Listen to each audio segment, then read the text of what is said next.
For Rolling Oaks Phase 1. Engineer Janelli is here with us. Thank you, Mr. Chairman. My letter should be in front of you, dated November 3rd, 2014. We've received a request from Belinsky Homes, who are the developer of the Rolling Oaks Phase 1 subdivision.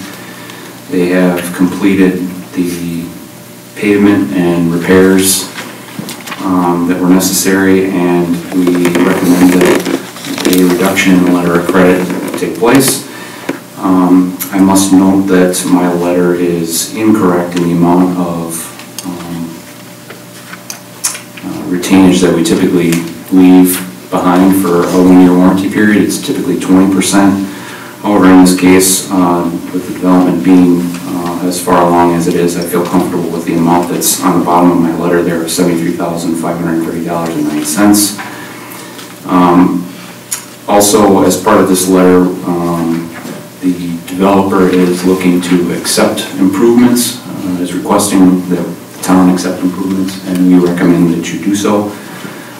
There is a 1-year warranty period that starts after the final lift went on, which was in, I believe, the middle of October. So at October of next year, we'll come through and do a final walkthrough, and any repairs that may be necessary, Belinsky Homes will take care of, and then we'll close out the letter at that time to 0. So for the next year or so, we'll have $73,000 and change on retainer, basically.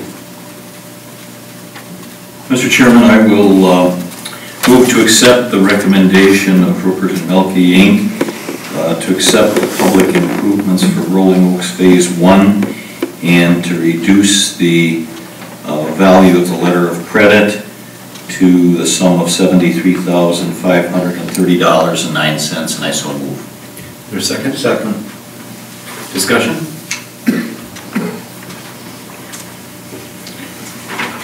As a point of order, where are we on the agenda? You're on 5A.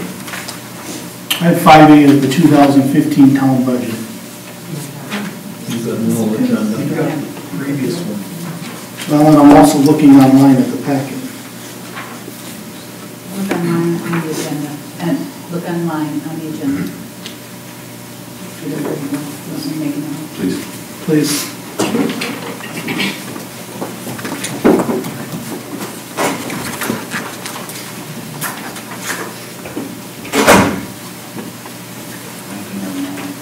Okay, that'll be fine.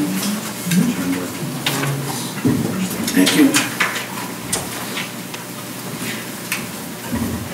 Let's go.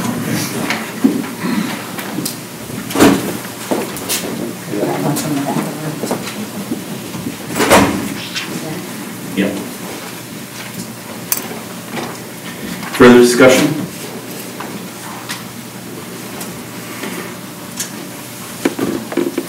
All in favor? Aye. Opposed? Motion carries.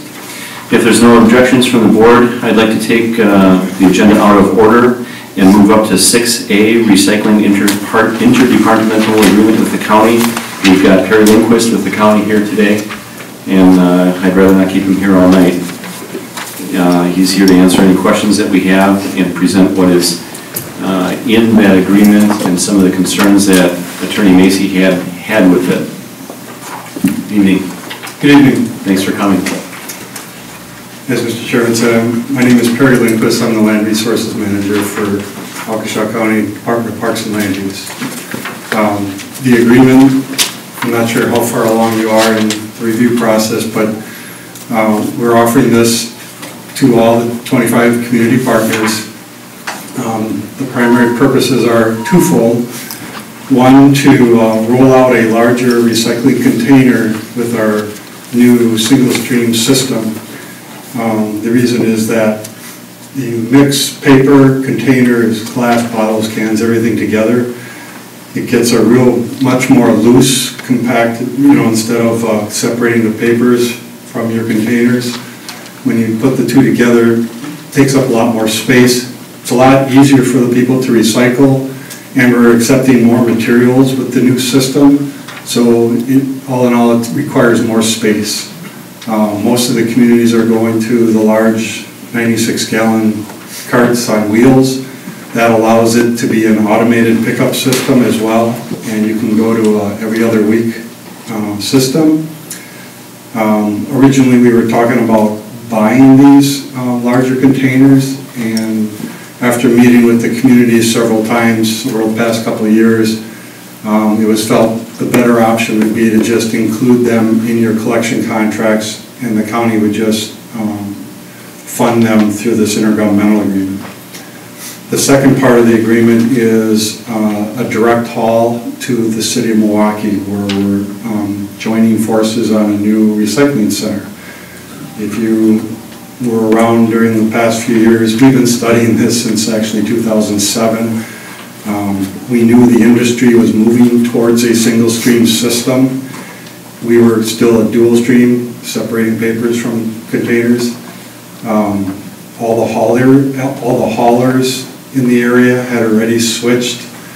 When we bid out in 2008, or we tried to coordinate a collection contract for the communities, we only had one hauler, and that was Veolia. Now they're ADS, or Advanced Disposal.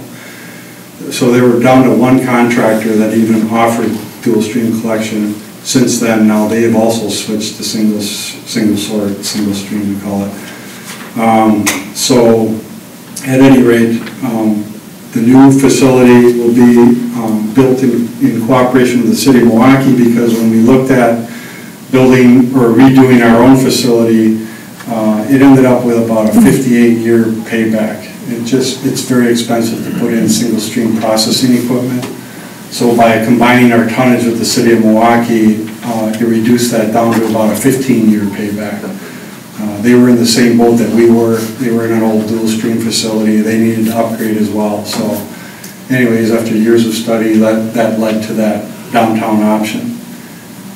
When we first signed that contract and the agreement with Milwaukee, we were anticipating using the old facility in Waukesha here as a transfer station, and then the communities would continue to drop off the recyclables there, and then we would load them up into and compact them into like a large walking floor trailer. But when we did the collection contract RFP this spring, we found out it was about half the price if we just had the communities directly haul it downtown. The new facility is right in the Menominee Valley, across the river on the north side of the river from where Potawatomi is, if you know where that is.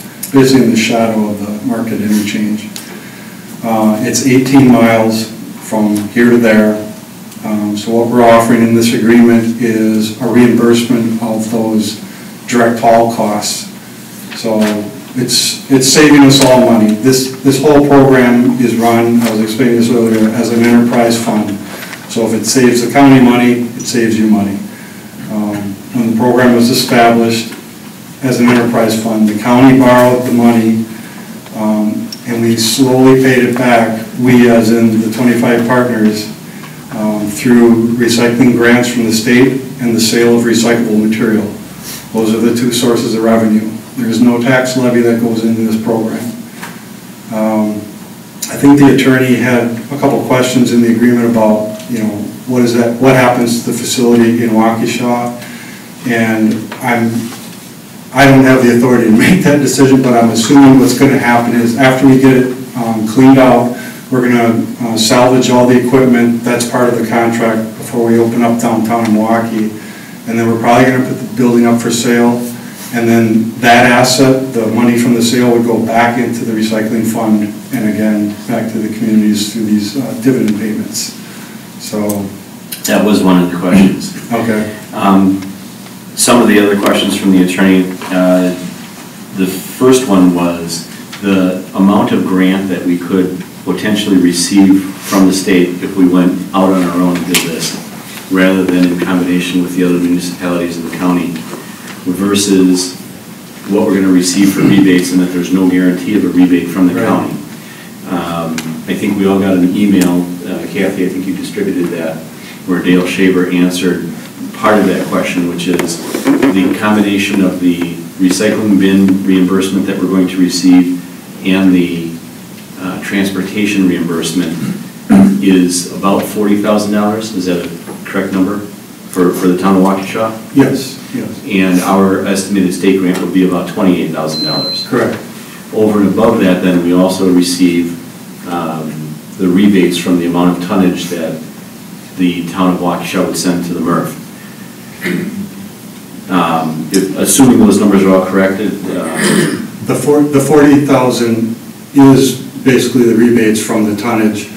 The other 25, so next year's dividend payment to the town would estimated to be about 65,000. The other 25 of that is this intergovernmental agreement, the direct haul payments and the bins, the recycling bins. one of the other questions was, what if the county decides that they're going to hire many more excessive employees than they would need to run the operation and eats up all the potential rebate fees that the other municipalities, us included, would be receiving? And is the county actually running that facility themselves? No, it's a totally privatized facility. It's the contract that we let last year. It was very competitive, by the way. We had, I think, 6 different proposals from companies that specialize in operating these facilities. And it's, the contract that we signed is for 10 years with a possible 5-year extension. That's why we're trying to coordinate these agreements to be about 10 years as well, so everybody's collection contract and the processing are on the same timeline. It's a design, build, operate contract. Very unusual for government to be able to do that. It's actually got a statutory exemption just for these types of recycling facilities because they're very unique, and you don't want people finger pointing about who designed it, who built it, and then the operator doesn't like the way it's done. This way you get the same people involved every step of the way. It's high tech. It's $14 million worth of equipment. Optical scanners are, for example, what determines whether it's a plastic number 1, number 2, number 4, whatever. So it's quite an interesting facility. Sometime when we get it up and running, I'd encourage you to come down and visit it. How is your operator paid? Are they paid, is their pay performance-based? Yes, the whole contract has a number of performance standards built into it. They have to process 30 tons per hour. That was the design of the equipment. They have to capture 98.5% of the recyclable materials that gets delivered to the front door. And the way we enforce that is through monthly audits of their, they call it the residue bin. So after it goes through a recycling process, it separates out all the different commodities, and then whatever isn't captured goes into a residue bin. We grab samples of that, or we have a company that does that, and they sort through it, determine by weight what percentage they missed. If they miss more than 1.5%, we charge them a penalty based on how much we would have received for revenue had they captured that material. So it's a very tight contract. Did I answer the question? And questions for Mr. Lindquist? You said that the anticipated payment for the town of Waukesha next year is $25,000 for the direct haul and the bins, and then an additional $40,000 for the grants and recyclable sales? Yes. Just be sure that's an estimate, because the way the formula works, it's like, it depends on everybody's recycle rates and their tonnage and all that, so. Understand, I just want to make sure I had the breakout correct. Thank you. So as I understand it, the facility's built, but it's not running? No, it's under construction right now. In fact, some of the equipment is arriving tomorrow. Well, what day is today? They're in the process of finishing all the concrete work down there, and then over the next few months they'll be setting up the equipment. So until that's up and running, we continue to use the current facility? Yep, Yeah, it's actually the same company that's operating our current facility. Just happened to be that they also won the bid for the new facility. And who is that? They're called Reed Community. They're out of North Carolina. Reed Community? Reed Community. When do you anticipate that facility up and running, the new facility? Well, that's the question of the day. It was supposed to be in January. I think we're going to be a little late. I don't know if you've heard about the concrete shortage. Well, we're pouring about 1,000 yards of concrete down there, and they're getting about 9 yards a day right now. I think we have 200 yards to go. Things like that are slowing us down. So.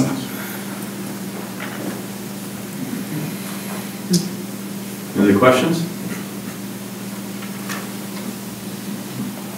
I did bring along a final copy of the agreement. There was several blanks in it that needed to be filled, so I put in the town's name. I inserted the rate that you have, I believe, for your direct haul. It's 22 cents per household per month. So that's put in here as well. So, I mean, this is basically ready to sign, if you will. Is that accurate, Supervisor Dirk? Thank you. Our recycle cost is $252 per house per month. We didn't have a direct haul breakout. Yeah, we didn't have a direct haul breakout. Okay. Yeah, the way we calculated that was we asked them for two prices. Either they delivered it to the MRF here or they took it downtown. And then we just subtracted those two to come up with the 22 cents, so, which is the maximum that we're offering communities anyways. So we'll get, for the direct haul cost, we're gonna get 22 cents per house per month? Correct. And then, you're planning on using the 96, the big carts with the wheels? Yeah, Yes. so that would be 44 cents Right. for those per household per month.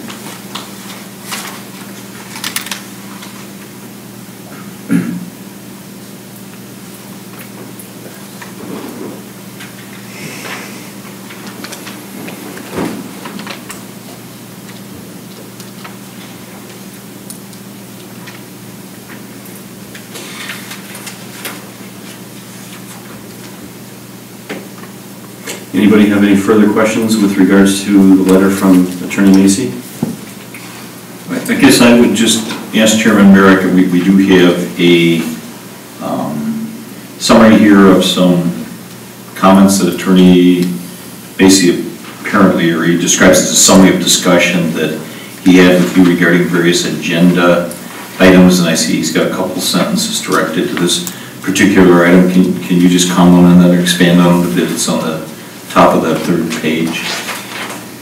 Well, you have a copy of his Green sheet. I understand that, but all I'm saying is he kind of summarized his comments, thoughts on the top of the green sheet here, references back to it. I mean, he indicates in there that several clients, I'm assuming other municipalities, are looking to work with other communities to see if they can get the county to address the concerns set forth in his letter, and then several of his clients have adopted the agreement subject to addressing the issues in his letter. I mean, is there anything to add to that, or does that simply speak to itself? Yes. We can go through them one by one if you like. The first one is the distribution formula regarding dividends. And I think, Mr. Lindquist, you had contact with Attorney Macy regarding a potential formula. The answer to that from the county was very simply, you're going to receive more in grants. You're going to receive more in just the transportation and the rebate or reimbursement from the containers than you would from your grant that you would potentially receive from the state. And then the distribution from the recycling would be, I think you mentioned, icing on the cake. Mm-hmm. That's how the county answered that part of Mr. Macy's letter. Next one was... Just before we leave that, because as I understand this, if we leave this agreement, then there would be no reimbursement for the container costs. Is that correct? If we didn't sign this agreement, Correct, we'd be on our own as a community to pay for our recyclable container costs, yes. As well as transportation. as well as transportation, The next one. which is about 25,000 a year combined. Yes, the next is what happens to the existing MRF, and that facility, you answered that question, that's going to be likely sold, and those funds would go back into the enterprise fund, which is distributed to the communities. And I heard you comment that you're not the one to make that decision, but, and I appreciate that. I also very much appreciate you being here this evening. So who is that decision maker, and what level of assurance do we have on that? It would be the county board. I mean, that's a fair amount of money, I'm guessing. It's property and plant, right? Absolutely, but the bottom line is, if it gets sold, if the county doesn't retain ownership of it, if it gets sold, it's contractual in here someplace, I understand, that we as a participant, that money does flow back to the enterprise fund for sure. Well, yes, that's how an enterprise fund works. So the enterprise fund paid for the facilities, so it owns it. But as far as selling it, yeah, that would be a county board decision. That concerns me. Well, I don't know why in the world they would keep it. It's like, I can probably think of 1,000,000.2 reasons. really? Well, whatever it's worth. If I'm sitting on the county board, is it beyond the realm of anybody else's comprehension that that money could get rolled into the county budget? No, it can't. Contractually, it has to go back into the enterprise fund, and you correct me if I'm wrong, please. That's, yes, I mean, there's no contract for it. That's just how enterprise funds operate by definition under audit guidelines and all that, so. But I thought. Now, you know, for example, the transportation fund at the state is an enterprise fund, so Okay. could it happen? Sure, but that's not how the county does their business, I can tell you that. Now, Dale had mentioned that it was contractual, and apparently that's Dale Shaver, and apparently that may not be accurate, Yeah, that it has to roll back into the enterprise fund. I don't know what that would mean, contractual. But then, what am I missing with when you say that it is up to the county board? Maybe that's the part that I'm just saying, any property exchange has to go through county board. That's, you know, if they sell an acre of land or buy an acre of land, it has to go through. So the discretion to sell it would be up to the county board. Correct. But if it's sold, Then the money goes to the enterprise fund. I misunderstood that. Okay, Thank you. I'm sorry, I Yeah. didn't make that No, clear. thank you. Next.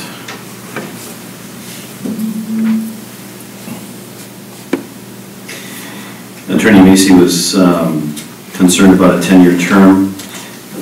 That's purely a policy decision of the board. From my perspective, we have a very good contract that with ADS that even in its 7th year is less than we pay currently by, I believe, and Supervisor Durr helped me, is that about $70,000 or $80,000? Even in year 7 than our current cost? Yep. And from my perspective, I don't have any trouble entering into a longer term agreement with that particular contract. Yeah, and we were trying to match your collection contracts with this agreement.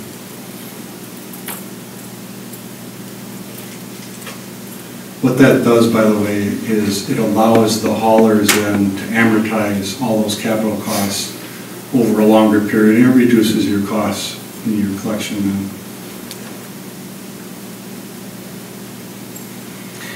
His next question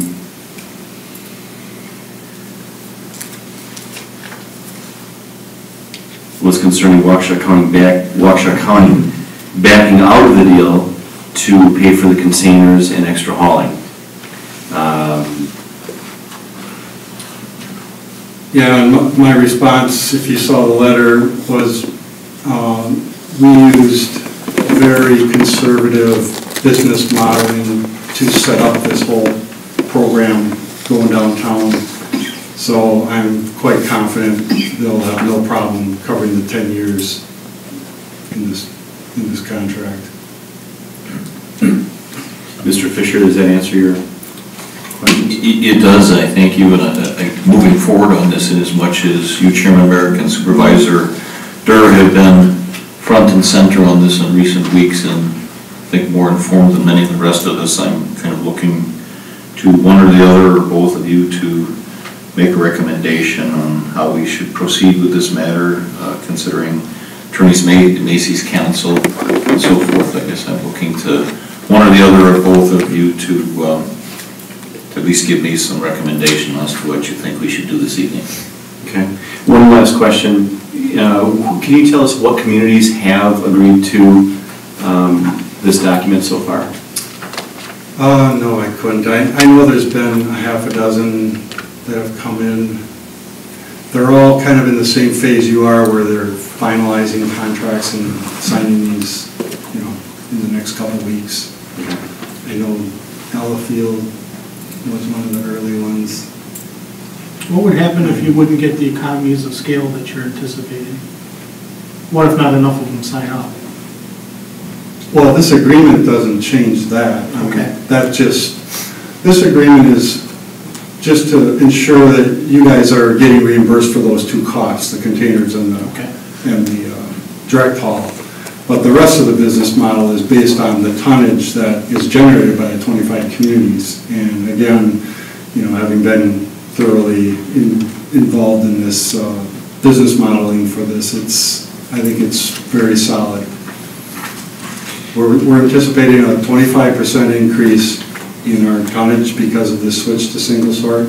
I think that's an underestimate, quite frankly. Can you say that again?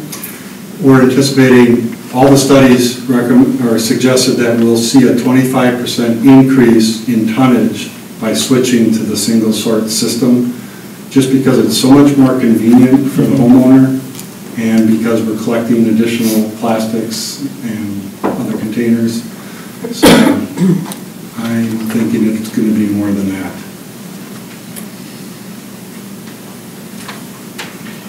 Yeah, Mr. Fisher, your direct question was, do we have any recommendations? Based on the other communities that have signed that I'm aware of, and I think I'm aware of the city of Milwaukee, I'm sorry, the city of Pewaukee, Waukesha, Delafield, I believe New Berlin, Summit, Lisbon. I don't know about the others, I just happen to have had contact with most of those, and that they are, and I think Brookfield also. Yeah, I'm sorry, I'm just not tracking it, my staff is. The city, yes.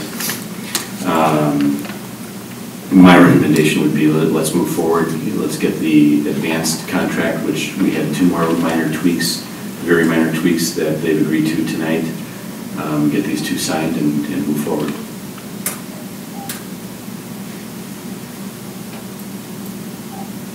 I guess I would make a motion that we table this until the December 11th meeting. Second? I'll second it. All in favor? Aye. Opposed? Motion carries. We'll table it till a date certain of December 11th. Thank you for your time. Thank you very much. Thank you.